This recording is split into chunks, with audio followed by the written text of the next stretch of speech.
Selamat malam saudara yang dikasihi Tuhan. Senang bisa kembali hadir di tengah-tengah Anda. Renungan malam yang selalu boleh memberkati Anda bersama keluarga. Topik kita malam ini adalah perubahan pola berpikir dari Pendeta Dr. Erastus Sabdono, dan malam ini saya Yohana Ibrahim. Saudara, sebelum kita bertobat, pada dasarnya kita adalah manusia yang tidak bertuhan. Manusia yang sesat yang memilih jalan sendiri. Walaupun kita dinilai baik dan bermoral di mata manusia, tetapi kita tidak menemukan siapa diri kita di hadapan Sang Halik. Sebagai akibatnya, kita tidak menemukan tempat kita secara benar di hadapan Tuhan dan tidak menempatkan Tuhan di tempat yang benar dalam hidup ini. Setelah kita mengenal Tuhan, kita harus terus-menerus belajar mengenal kebenarannya agar dapat menempatkan diri dengan benar di hadapannya dan menempatkan Tuhan di tempat yang benar dalam hidup ini. Maka diperlukan adanya perubahan atau kita kenal dengan istilah transformasi dalam hidup kita. Transformasi adalah perubahan pola berpikir yang mengakibatkan perubahan arah hidup. Perubahan ini menyangkut seluruh filosofinya. Ini berarti juga perubahan sikap hati dan seluruh gaya hidup yang sejajar dengan pertobatan. Transformasi yang terjadi dalam diri seseorang akan membuka pikiran dan kesadarannya sehingga dapat menghayati dari mana ia datang dan kemana ia pergi. Yohanes 3 ayat 8 sampai yang ke-11. Bagi orang percaya, transformasi akan menyadarkan bahwa dirinya bukan berasal dari dunia ini.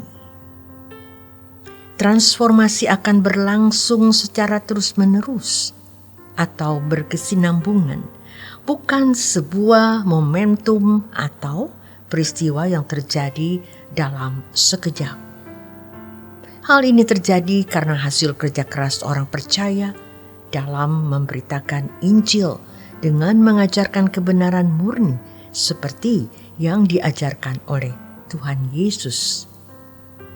Tidak dapat dibantah bahwa pikiran seseorang sangat berperan dalam kehidupan. Pikirkanlah yang menciptakan atau menempatkan standar hidup, dan seseorang akan terus bergerak sepanjang waktu untuk mencapai standar hidup tersebut. Pada umumnya manusia ingin mencapai apa yang juga dicapai oleh manusia di sekitarnya. Tetapi bagi orang percaya, firman Tuhan berkata, "Janganlah kamu serupa dengan dunia ini." Pikiran bisa menjadi tempat di mana iblis dapat memiliki akses atau jalan untuk menguasai kehidupan seseorang dan melaksanakan kehendaknya. Bila hal ini terjadi, maka kehendak Allah dan rencananya dijauhkan dari kehidupan orang tersebut. Itulah sebabnya Paulus menasihati orang percaya agar tidak memberi kesempatan kepada iblis. Artinya, agar tidak mengisi pikiran dengan hal-hal yang tidak sesuai dengan kebenaran Tuhan. Tuhan Yesus menebus manusia supaya menjadi umat pilihannya yang meninggalkan cara hidup yang diwarnai dengan nenek moyang. 1 Petrus 1 ayat 18 sampai 19, yaitu cara hidup yang tidak sesuai dengan cara hidup bangsawan surgawi. Dalam transformasi terdapat sarana yang mengubah hidup seseorang. Sarana tersebut adalah firman Tuhan. logos atau rema. Firman Tuhan adalah sarana transformasi yang tidak dapat digantikan dengan apapun. Proses ini berlangsung karena pekerjaan Roh Kudus yang mengilhami orang percaya agar dapat mengerti firman Tuhan.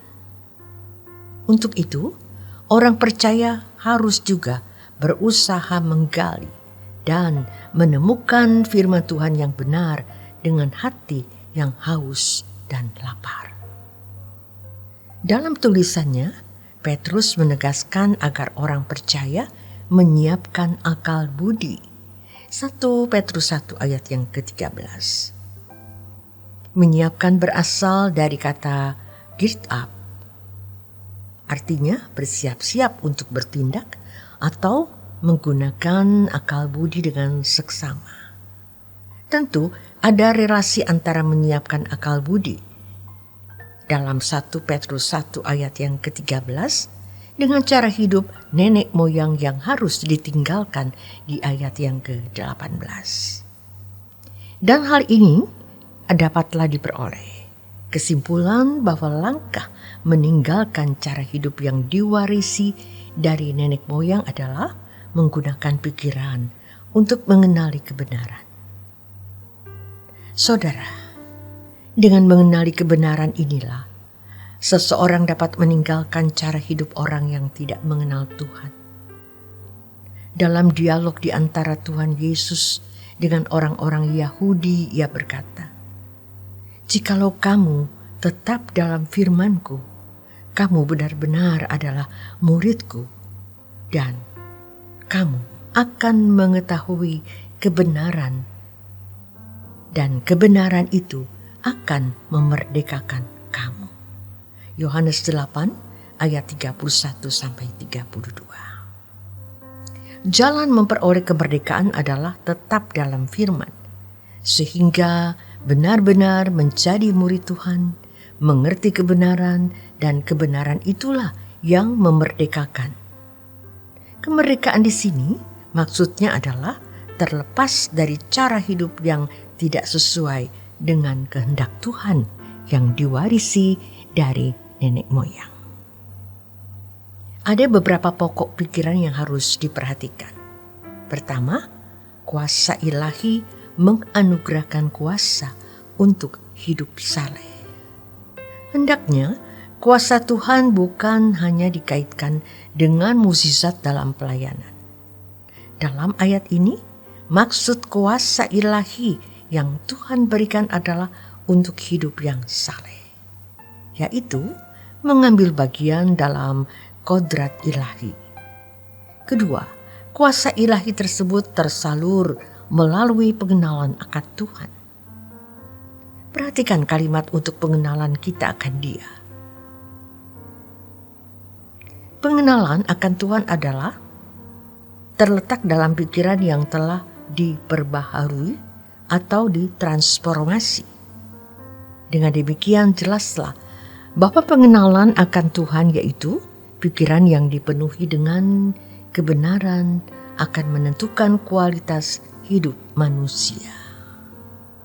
Transformasi adalah perubahan pola berpikir yang mengakibatkan perubahan arah hidup.